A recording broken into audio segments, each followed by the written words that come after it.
प्रदेश किसान है मैया देकर महिमा अपार हो। घाट पहाड़ ने बहे है मैया खल खल निर्मल धार हो। घाट पहाड़ ने बहे है मैया खल खल निर्मल धार हो।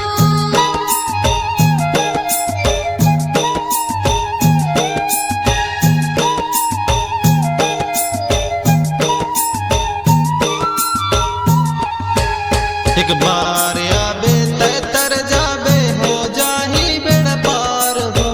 जन्म जन्म के पाप ले संगी हो जाबे उद्धार हो। जन्म जन्म के पाप ले संगी हो जाबे उद्धार हो।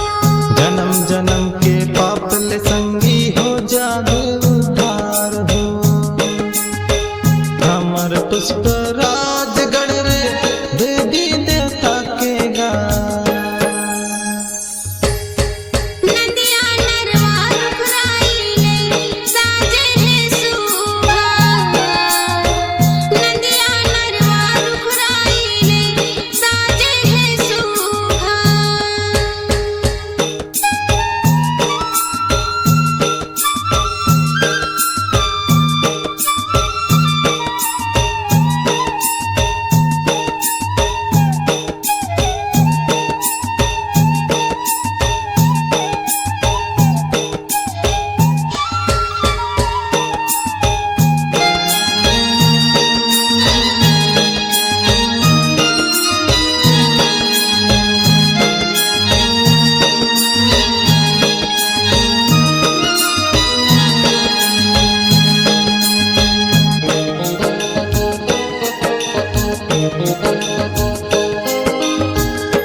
शोभापुर बांध माये अंचल डूब जाही हो।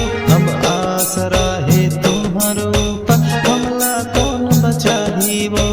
आसरा है तुम्हार ऊपर हमला कौन बचाही वो।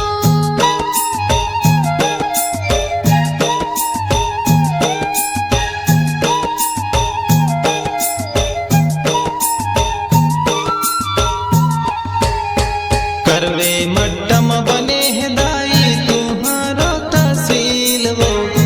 हो सहाय कर थंगहार सुन ले मोर अपील वो। ओह सहाय कर तुगहार सुन ले मोर अपील वो। हो सहाय कर थंगहार सुन ले मोर अपील वो। हमर पुष्प